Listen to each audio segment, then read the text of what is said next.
Boa tarde, pessoal. Obrigado pelo convite, Isa, por todos os colaboradores que estão aqui, fazendo com que esse fórum seja possível. Primeira vez que eu estou contando sobre o Unique para tanta gente. Um pouco nervoso, mas acho que vai dar tudo certo. A ideia era contar um pouco sobre qual era a minha colaboração para o mundo. Mas acho que para isso tem que voltar um pouco no tempo até chegar a responder essa pergunta. Opa, acho que eu me precipitei aqui. Legal. Assim como a Isabela, eu também trabalhava na iniciativa privada. Me formei em administração de empresas, porque eu tinha absoluta certeza do que eu queria fazer. E fui trabalhar num banco, sem querer, por indicação de um amigo. Parei no Recursos Humanos, também sem querer, porque era a única vaga que tinha no processo de estágios. E aí fui desenvolvendo minha carreira sempre em instituições financeiras e sempre em recursos humanos. E sempre com um problema para me alimentar. No início da carreira, uma dependência muito grande do VR. Tinha tempo para comer, mas não tinha muito dinheiro. E também queria fazer o VR, que é aquele dinheiro fictício, imaginário, fantástico, né, que cabe dentro de um cartãozinho, que a gente tenta fazer durar o mês inteiro e ainda sobrar para depois fazer alguma coisa de lazer. Depois, no meio da carreira, mais ou menos, o VR já não era assim tão relevante, mas também já não tinha tanto tempo mais para almoçar. E depois, mais no topo da pirâmide, o VR não era muito importante, mas eu também não podia mais escolher onde eu ia almoçar, com quem eu ia almoçar, que horas eu ia almoçar. Então, era um problema comum em todas as fases da carreira, a relação com o alimento. E a gente está sempre, no fundo, priorizando dinheiro em forma de tempo. Você está sempre buscando mais tempo para correr atrás de mais dinheiro e negligenciando a sua relação com o alimento. E aí foi assim, ciclicamente, em ciclos de semestre, né? No banco era sempre ciclos de semestre, de bônus, e bônus, e bônus, e bônus, e bônus. Durante 10 anos da minha vida, essa era a realidade, e isso fazia muito sentido para mim, até que chegou a Rafaela. E aí, quando chegou a Rafaela, chegou junto com ela uma série de reflexões. Uma delas era, será que eu vou conseguir passar tempo com a Rafaela? Eu saio de casa às 8 horas da manhã, volto meia-noite, 1h da manhã. A minha mulher, que está aqui hoje, eu já vi há pouco. Chegava em casa, ela estava dormindo. Saía de casa, a gente até às vezes saía juntos, mas a relação era no final de semana. E aí eu comecei a me perguntar, será que se ela me perguntar o que eu faço, eu vou saber responder? Eu vou ter orgulho de responder? O que você faz, papai?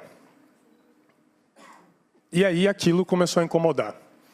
Aquilo realmente foi um divisor de águas no sentido de eu não poder mais continuar no caminho que eu estava. Quando a Rafaela nasceu, 10 dias depois, a gente foi visitar os nossos pais, eu e minha esposa somos de São José dos Campos, e aí lá a gente tomou a decisão de largar tudo, ou melhor, soltar tudo. Porque a gente já não queria mais aquele caminho. E para receber coisas novas, a gente precisava soltar. Então, a gente decidiu soltar o emprego, soltar a casa, soltar carro, soltar absolutamente tudo naquele momento e nos prender somente a construção da vida da Rafaela, da nossa família. Mas, claro, eu queria fazer alguma coisa. Então, eu fui estudar.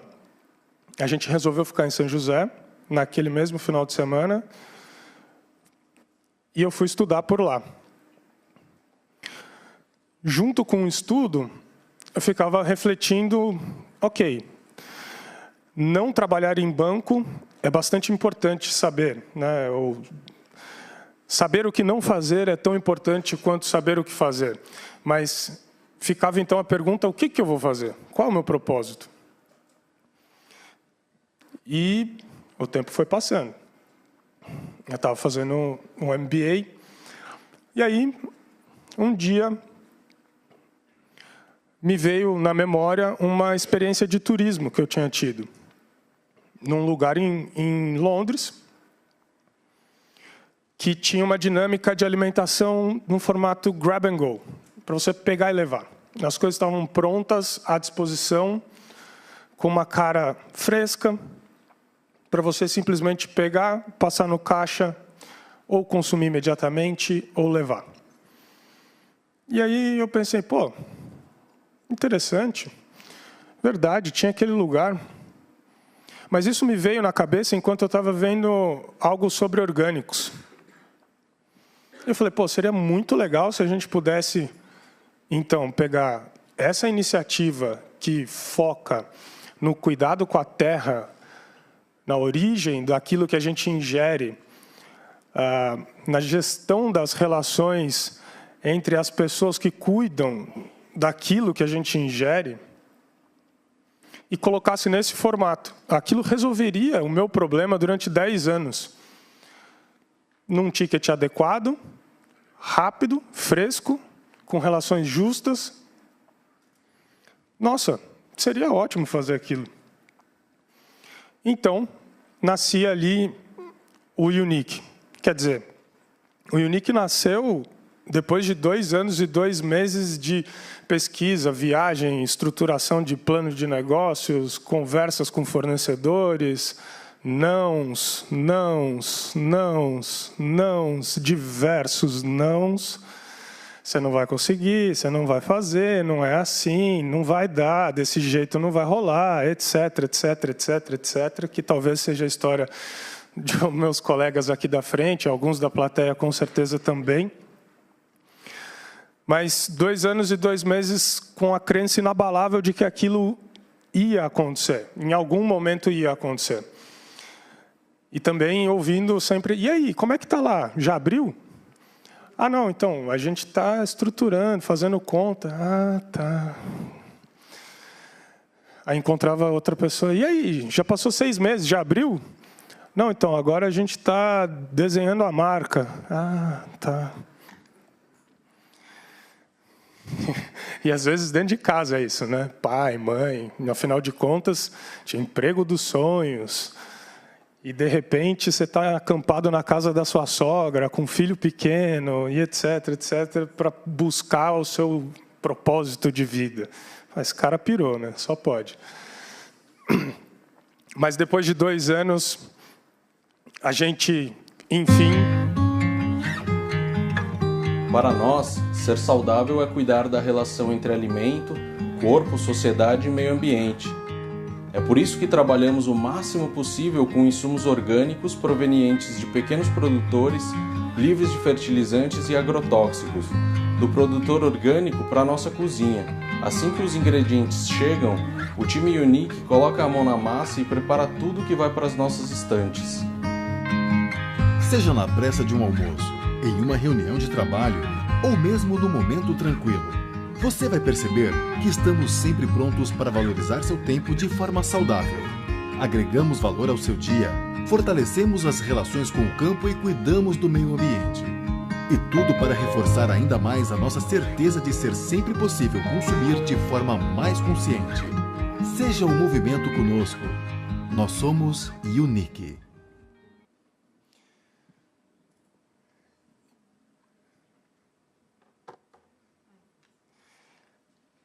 Então, depois desses 2 anos, eu finalmente comecei a sentir ter encontrado efetivamente propósito, que era colaborar para as relações e colaborar fundamentalmente para o desenvolvimento da agricultura mais sustentável. Muito embora a gente não esteja no campo, a gente exerce um papel muito importante para quem vive do campo. A gente basicamente tira o risco do agricultor pequeno numa relação de parceria e de colaboração, garantindo para ele de que a gente efetuará a compra de tudo aquilo que ele conseguir produzir, a despeito dos intempéries de tempo, das adversidades de solo, enfim, de todas aquelas dificuldades que fazem parte do dia a dia do agricultor. Então, com essa relação de parceria, a gente conseguiu buscar os melhores insumos possíveis para trabalhar dentro da nossa cozinha. A gente conseguiu garantir muita verdade em todos os pratos que a gente produz. A gente conseguiu manter as relações sólidas, sempre transparentes. A gente tem uma política interna de nunca colocar preço em produtos dos nossos parceiros, agricultores. É uma relação de confiança e justa. Mas a gente consegue garantir que vocês vão se alimentar da melhor forma possível e da maneira mais rápida possível. No horário de pico, no Unique, no almoço, a gente faz 2 atendimentos por minuto, numa loja de 30 metros quadrados. Então, é uma coisa que é rápida, efetivamente, para devolver tempo para as pessoas, para que elas possam fazer coisas mais relevantes com a sua vida, do que efetivamente ficar parado olhando para um painel de senha, com papel na mão, esperando um serviço que às vezes não atende. E, na prática, acho que um pouco como a Isa estava falando aqui no início, é fazer o bem. Isso é intrínseco ao ser humano, está dentro de cada um de nós. Não é uma questão meramente filosófica, ela é biológica. O cérebro de todos nós está programado para produzir neurotransmissores de dopamina, serotonina, todas as vezes que a gente faz um ato de colaboração, um ato de bem. Da onde vem isso? Cada um tem uma resposta, sem entrar em questões religiosas ou, vamos dizer assim, muito profundas, mas fato é que funciona dessa forma. Então, eu queria convidar a todos para efetivamente praticar isso no seu dia a dia, entender que tudo aquilo que vocês fazem tem sempre uma maneira de gerar um bem para o próximo. Que a gente não precisa estar preso num paradigma atual, no status quo, de que as coisas são assim porque sempre vão ser assim. A gente tem formas diferentes de fazer e a gente tem formas de mudar o mundo com as nossas próprias atitudes. Então, mais do que se juntar ao movimento, eu convido todos vocês a ser o movimento, todos os dias. Obrigado.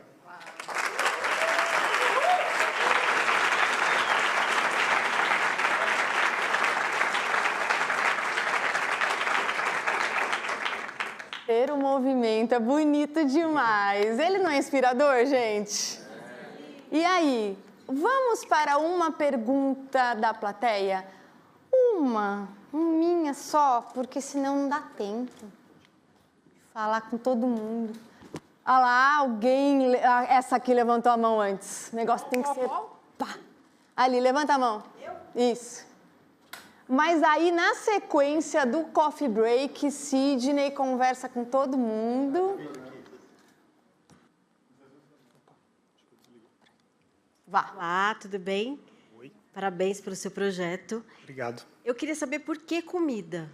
Por que te inspirou a comida? Olha, eu sempre gostei de comer. Bom. Já é uma inspiração. E, no fundo... a comida é algo que faz parte das nossas necessidades básicas.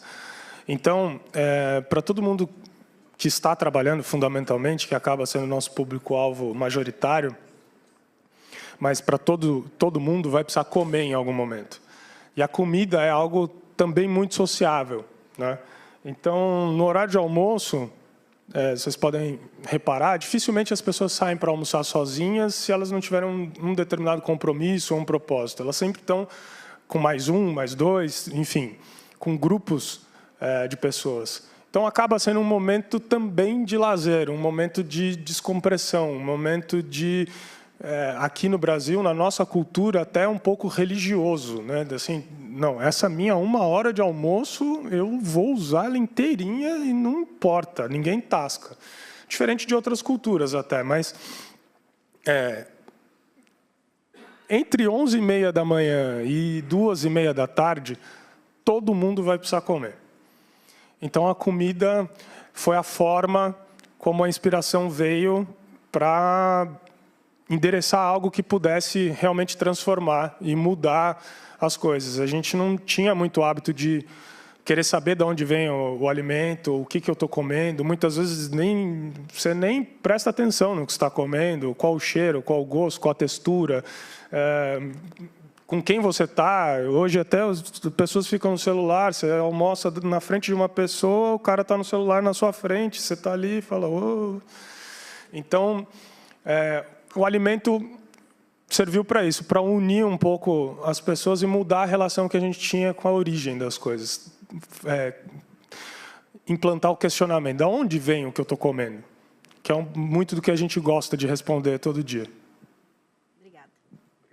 Gratidão. Então, o papo com o Sidney continua no Happy Hour. Gratidão de novo. Gratidão.